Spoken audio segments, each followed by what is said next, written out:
Hey everyone, welcome to Classic Unboxings here, and today I have a really interesting piece here, and I'm really excited to go over here, part of my collection now.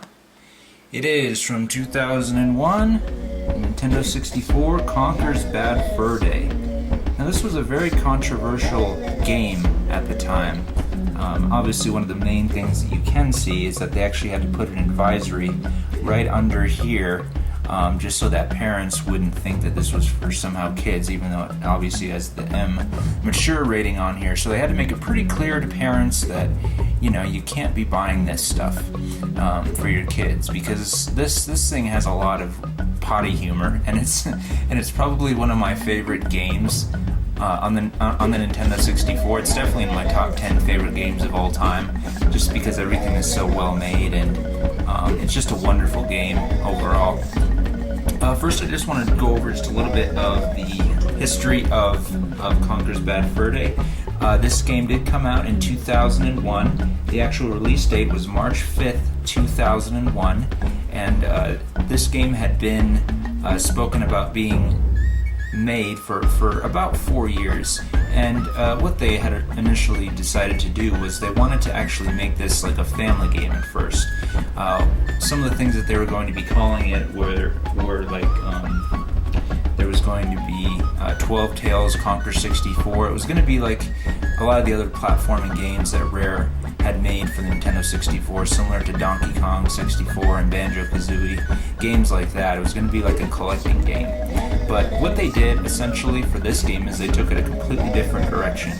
In 2000, they had actually announced that they would be going a completely different direction with Conker, and they decided to make this game Conker's Bad Fur Day. And then, of course, the next year it did release.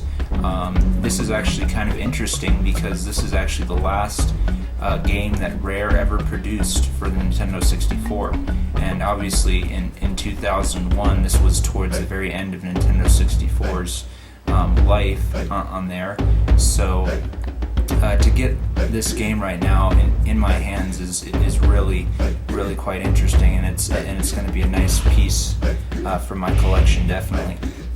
Here. So there's just some backstory of it. I know a lot of you guys have played or have heard of this game, and if you haven't played it, I definitely recommend to check it out in some form or another, and just kind of appreciate everything, because this game really is wonderful. And unfortunately, this is one of the last games that Rare ever made before they were bought by Microsoft on here, and before Rare started making terrible games and rehashes of this. There was another release of this in 2005 for the Xbox, Conker's Live and Reloaded, and it just featured a lot of upgraded graphics and things like that. It wasn't really seen as a very good type of game. It's just really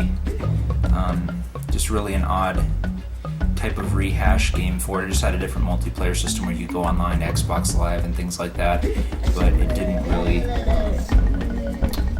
receive too well other than just a rehash. So let's get right to the actual cartridges here in the box. So this is the box here. I want to just kind of go around every corner.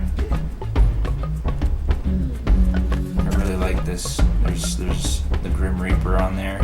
He's a pretty funny character on there. There's the Panther King on there along with the weasels. It's pretty neat. Very funny game. Now let's look at the back of this thing. It says back here, the guys at Rare have been very, very naughty.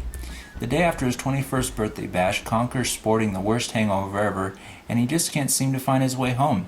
Prepare to stagger through randy, raunchy, raucous scenarios crammed full of bad manners, twisted humor, and graphic bodily functions. Unless you're a fan of violence, foul language, and racy innuendo, you'd best steer clear of this one. And there are warped characters. Meet slow-witted farm implements, a well-endowed sunflower, and a mysterious beast only known as the Great Mighty Pooh. I love that boss. It's probably one of my favorite bosses of all time on there. And then if we look over here, of course, you can see all the ratings. 2001 Rare. And of course the mature ratings, strong language, mature sexual themes, and animated violence. That's for sure. There's blood and a bunch of potty humor in this, but it's just an overall great game. It really is fun, and it's truly one of the most colorful games on the Nintendo 64. This thing was praised for having excellent graphics, and of course it's towards the end of the Nintendo 64's life, so I mean they definitely had everything in order when this game was made, and it's a wonderful game in that sense. It didn't sell too many copies. It didn't kind of have the whole response that they had expected. I think this only sold roughly about 50,000 copies on there, simply because it was, for a mature audience. If they had marketed this more for family or for children, I'm sure it would sell a lot better. So in a sense, this is a really rare game to have right here, especially as a complete package here. So let's go inside here and kind of look at everything that comes with it. So we do have the flap. It does come with all of the instruction manuals and paperwork with it too. So let's take a peek at each one of these things.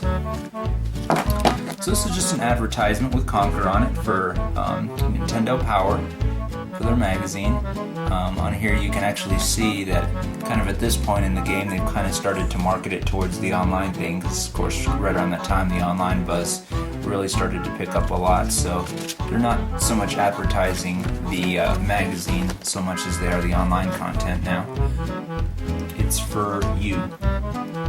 It still has the original sign-up form for it, and there's Nintendo Power magazine with Spider-Man on the front. And there it is, of course, advertising Nintendo Power, the strategy guide for it.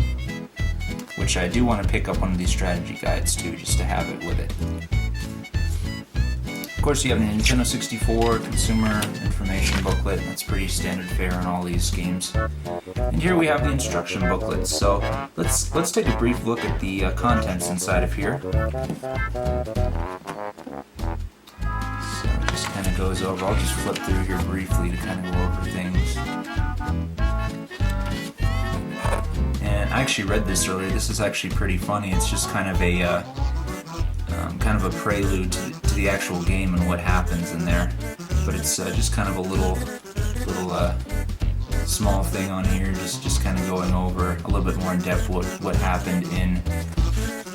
I know what it's called. It's called the Cock Plucker. Actually, is the bar that he's at, which is pretty funny. And then, of course, the characters. We have Conker, his girlfriend Barry, Birdie, or Beardy, the fabled Panther King, the Great Mighty Pooh. I love that guy right there. And the evil teddies, which is later on in the game, which are kind of interesting creatures on there. And here's the Cock and Plucker. Again, we're already starting to see the raunchy humor that Rare implemented in this game. Just one of the many ones. Just kind of goes over some of the interesting things. There are context zones in here, which are like little pads that you step on, and then you press B, and then depending on the situation, something interesting happens, which actually made the game really fun, as opposed to other games where you just collect, like Rare was known to do. And here just goes over some different controls for different scenarios, because you're put in all sorts of situations here. How to control shotgun when you're killing the zombies, raptor riding, turret gun, batula where you're actually transformed into a little bat, the machine guns towards the end in the tank. And the multiplayer on here was actually pretty fun as well. So it just kind of goes over the different multiplayer modes. Weapons available in the multiplayer modes. Right, so there's the instruction booklet. Now let's take a look at the actual game inside of the flap here. So here we have the actual game. Conker's Bad Fur Day. Actually, with so much voice diversity and voice acting that was put into this game, this is one of the few cartridges, and you can definitely feel a little bit, that actually stored 64 megabytes on here, so it definitely uses the full potential of the 64 system on there to hold all of this wonderful game into. Take a quick look at the box here. And there's my unboxing of Conker's Bad Fur Day. Hope you guys enjoyed it. Please comment, rate, and subscribe. Thank you.